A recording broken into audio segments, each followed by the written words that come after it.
that Bea and Eugenie were not exactly innocent of their parents' nefarious activities, particularly involving their close financial relationship with the billionaire paedophile Jeffrey Epstein. On the morning of March 12th, 2026, a document was delivered through official palace channels to Princess Eugenie's household in Montrose House, Windsor. It had been assembled over 4 months. It contained the findings of a comprehensive review conducted under the direct authority of Prince William, and it detailed, with a precision that left no room for misinterpretation, everything that the palace now knew about the sisters' financial associations, their professional connections, and the decision they had made in November 2025 that had, in the palace's formal assessment, transformed them from family members into institutional liabilities. Eugenie read it, and the woman who had maintained her composure through years of her father's scandal, who had attended royal engagements and smiled for cameras and carried her title with dignity through circumstances that would have broken most people, was left speechless. In the hours that followed, Beatrice broke down. Today we are going to tell you the full story of what William's document contained, how he built the case against his own cousins over 4 months without their knowledge, what the palace has now formally decided as a consequence, and what it means for 2 women who did not choose the father they were born to, but are now paying a price for his choices that they never anticipated. We are going to take our time with this, because this story requires it. So settle in, and let's begin. To understand what happened on March 12th, 2026, you need to understand the 4 months that preceded it. Because what William delivered to Eugenie's household that morning was not a reaction to a single event. It was the conclusion of a process, a patient, methodical, documented process that William had been quietly constructing since November 2025. And to understand that process, you need to understand who Beatrice and Eugenie are and what position they have occupied inside the royal family for the past several years. Princess Beatrice, born in August 1988, is 37 years old. Princess Eugenie, born in March 1990, is 35. They are the daughters of Prince Andrew, the man who was once Duke of York, and Sarah Ferguson. They grew up as part of the royal family in the fullest sense, attending official engagements, maintaining royal associations, carrying the title of princess, and the expectation that comes with it. Their father's association with convicted sex offender Jeffrey Epstein has been the defining catastrophe of his later life. Epstein was an American financier, arrested in 2019 on federal sex trafficking charges. He died in prison that same year while awaiting trial. Andrew's BBC interview in November 2019, in which he attempted to explain his relationship with Epstein, was widely considered one of the most damaging public appearances any member of the royal family has ever given. By January 2022, Andrew's military titles and royal patronages had been removed. By late 2025, his remaining royal styles and honors were gone entirely. He is now referred to in official palace documentation as Andrew Mountbatten Windsor. In late January 2026, sealed American court documents related to the expanding Epstein investigation were unsealed. Those documents broadened the picture of Epstein's network significantly. They named additional associates, they described additional financial arrangements, and they raised questions about people and institutions that had previously been on the periphery of the investigation. It was in the days immediately following the unsealing of those documents that Prince William made a decision. He authorized a comprehensive review, a systematic examination of every member of the extended royal family whose connections, financial arrangements, or professional associations had any potential to create institutional risk in the context of what was now a significantly expanded investigation. Most members of the extended family cooperated. Their financial arrangements were reviewed quietly, and without drama, they were cleared. The process produced no public consequences because it was not designed to produce public consequences. It was designed to give the palace the information it needed to know where the risks were. Beatrice and Eugenie did not fully cooperate. In November 2025, when the ethics check protocol was first initiated, the formal process through which the palace asked extended family members to provide transparency about their financial dealings, the sisters' representatives communicated that their private financial arrangements were beyond the scope of what the palace could legitimately require of non-working royals. They did not refuse entirely, but they did not provide the level of detail that William's protocol required. That partial refusal was the opening. And from November 2025 to March 2026, William's team built everything else around it. If you're watching this for the first time and you want to follow this story as it continues to develop, and it is developing, please subscribe right now.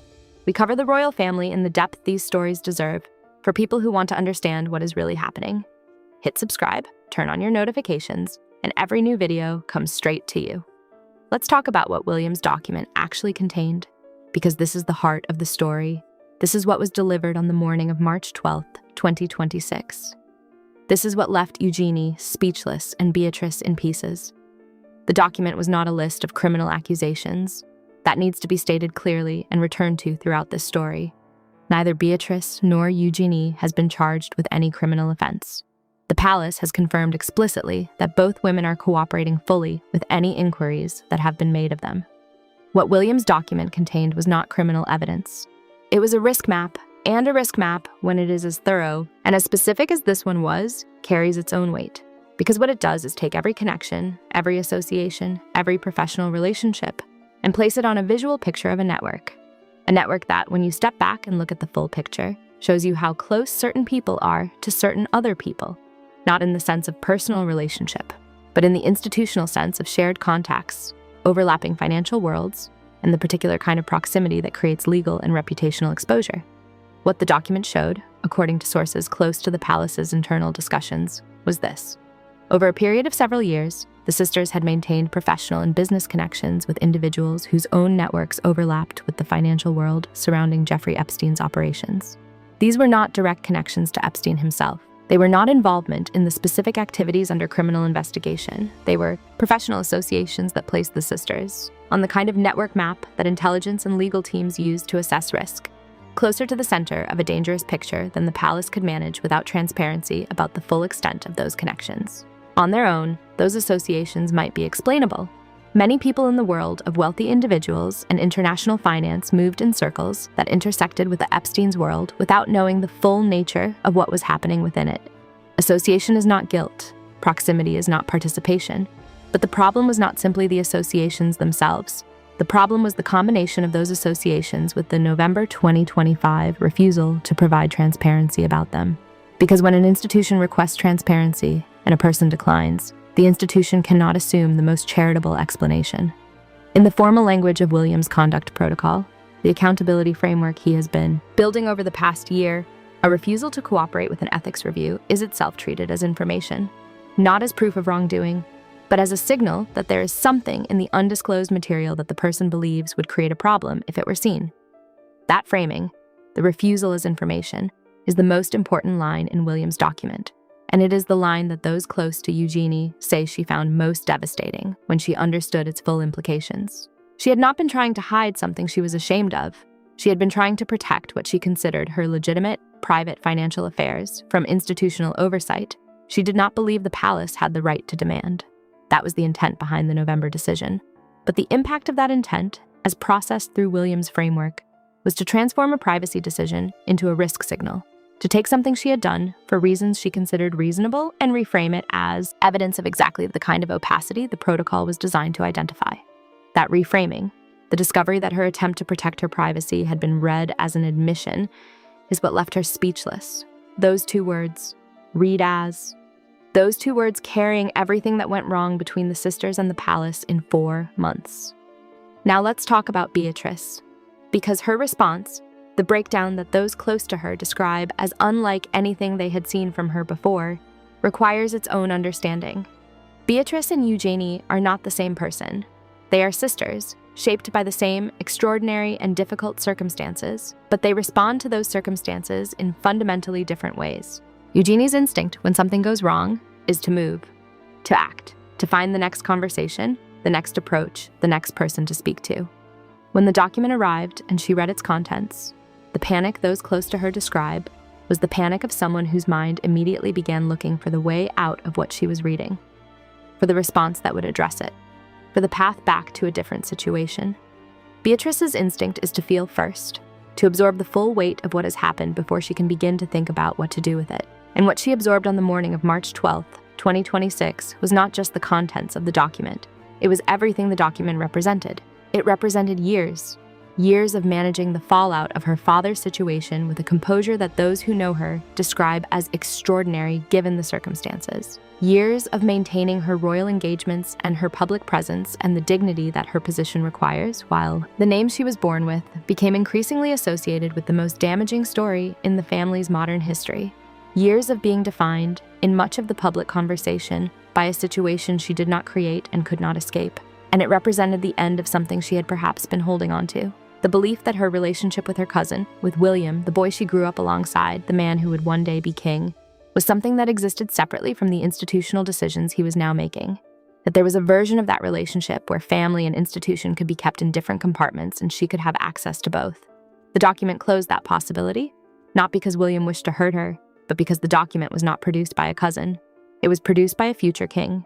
And those are not the same person, and Beatrice understood that completely when she read it. That understanding is what broke her down. Let's pause here. We are at the midpoint of this story, and the section ahead covers what happened after the document was delivered, the formal consequences the palace announced, what William's broader conduct protocol means for every member of the extended family, and whether there is any path back for the sisters. If you are watching this with someone, or if you know someone who follows the royal family and who would want this explained properly, please share this video with them right now. It takes just a moment, and it genuinely helps us reach more people. Thank you. The formal consequences that followed the delivery of the document were communicated through official palace channels on March 13, 2026, one day after the document arrived. Princess Beatrice and Princess Eugenie were formally excluded from Royal Ascot, the prestigious racing festival held at Ascot Racecourse in Berkshire each June. One of the most visible and most photographed events on the royal social calendar would proceed without them. For the first time in their adult lives, they would not be in the royal enclosure. Not because of a scheduling conflict, not because of a private arrangement, because the palace had formally decided their presence created a risk it was not prepared to carry. Royal Ascot is not just a horse race. Your viewers who have followed the royal family for any length of time will understand this immediately. It is, as much as anything in the royal calendar, a statement of belonging, of standing, of who is inside the circle and who is outside it. The royal enclosure at Ascot is one of the most publicly visible, physical expressions of royal favor that exists. To be there is to be seen as belonging. To be excluded is to be seen as having been removed. That is why the palace chose Ascot as the formal consequence rather than a quieter, less visible exclusion. It is a message delivered in the most legible possible language to the broadest possible audience. The message is this: under Prince William's new framework of accountability, the privilege of royal association is not unconditional. It is conditional on the transparency that the institution requires. And those who decline that transparency will find the conditions of their association formally reviewed. William's conduct protocol, the accountability framework he has been developing and implementing over the past year, establishes for the first time a documented set of expectations and documented consequences for every member of the family who carries a royal title. Working royal or not, publicly funded or privately funded, it does not matter. If you carry the title, you carry the responsibility. The tiered consequence structure the protocol establishes operates as follows. Minor infractions result in formal reprimand and temporary suspension of official engagements. Moderate infractions, which include financial opacity and associations that create institutional risk, result in mandatory independent audits, the suspension of official patronages, and exclusion from official events. Severe infractions result in permanent severance from the official royal structure. The sisters sit in the moderate category. The Ascot exclusion is the moderate consequence. It is not described as permanent. It is described as contingent on the transparency that was declined in November 2025 eventually being provided. That contingency creates a pathway, not a comfortable one, not an immediate one, but a pathway. If Beatrice and Eugenie submit to the independent ethics audit that the protocol requires, if their financial arrangements are reviewed and assessed and cleared, then the formal grounds for the exclusion are removed. Whether they will choose to do that is something that those close to both sisters are not yet certain of. The events of March 12th and 13th are too recent. The grief is too immediate. The sense of having been processed by a machine rather than spoken to by a cousin is too raw for the calm, strategic thinking that deciding to cooperate with an audit would require. Now let's talk about William's perspective. Because the picture of Eugenie's devastation and Beatrice's breakdown is one truth in the story. William's reasoning is another, and your audience, which is sophisticated and which responds to balance, deserves to have both.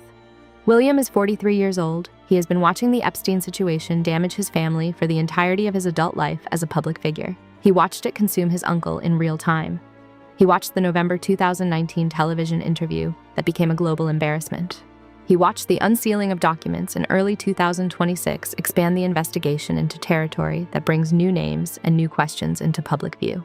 He is watching an institution he is preparing to lead take reputational damage from a situation that has no clean resolution and no definitive end. And he has concluded, with the clarity that comes from thinking about the monarchy as a long-term institutional project, that the only defensible position is complete transparency about every connection the institution has to the Epstein world. Not partial transparency, not managed transparency, complete transparency, including the connections that are inconvenient or difficult, or that require family members to open their private financial arrangements to independent scrutiny. He does not believe his cousins are guilty of criminal conduct. Sources close to William are consistent and specific on this point. He does not view Beatrice and Eugenie as bad people. He does not want them to be hurt by what he has done. But he views the unexplained opacity of their financial arrangements, the gap left by the November 2025 refusal, as something he cannot carry as the future head of this institution.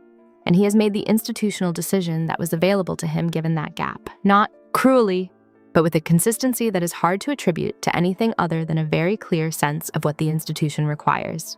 That is the difference between a cousin and a king. A cousin might have found a way to accommodate the sisters' privacy concerns. A king cannot afford to. William is choosing to be the king, already, before the crown is formally his. What comes next is genuinely uncertain. The pathway back for the sisters requires cooperation with the audit. The audit requires a state of mind that is currently not accessible to either of them. And the relationship between William and his cousins, which has sustained decades of family complexity, has been altered by what happened on March 12th in a way that will take time to fully understand. But those close to both sisters say the same thing when asked about the future. They look at their children, Beatrice's daughter, Sienna, born in 2021, Eugenie's son, August, born in 2021, and her second son, Ernest, born in 2023. Young children who will grow up knowing the royal family as a part of their heritage, who will have questions as they grow older about why their mothers stepped back from something that was their birthright. Those children are the reason the sisters will eventually find a way through. Not quickly, not without difficulty, but eventually. Because the love of a mother for what she wants her children to inherit, not money, not titles, but belonging, is a force that outlasts grief and outlasts even the particular, precise wound of being processed as a risk factor by someone who used to be family. Let's end with what this story is really about at its deepest level. It is about the cost of being someone's daughter. Beatrice and Eugenie did not choose Andrew as their father. They did not choose the world he moved in. They did not choose the association with Epstein that became the defining story of his life. They were born to a man who made choices they had no control over. And they have spent the years since those choices became public trying to build their own identities, separately from the damage those choices caused.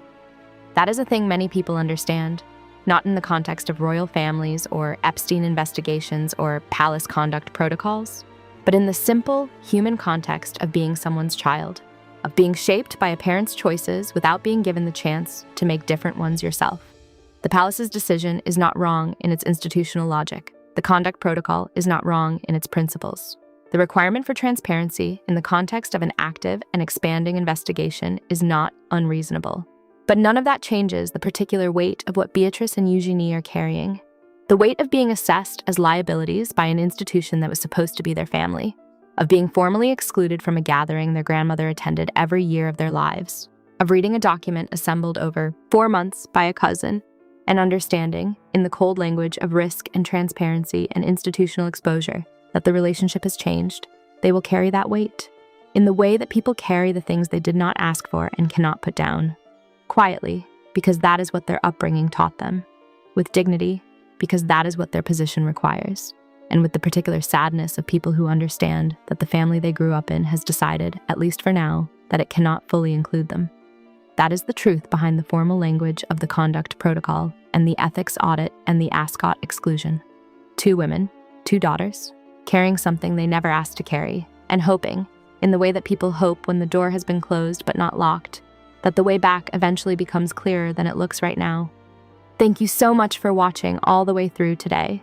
This is a story that asks you to hold sympathy for people on multiple sides of a complicated situation, and we are grateful to every one of you who stayed with it to the end.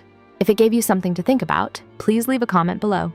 Tell us whether you believe Beatrice and Eugenie should cooperate with William's audit, or whether you think they have been asked to pay a price that goes beyond what is fair. We read every comment, and your perspective genuinely matters to us. And if you are not yet subscribed, please do it now. Click subscribe, turn on your notifications, and we will see you in the next one. Thank you. We will see you soon.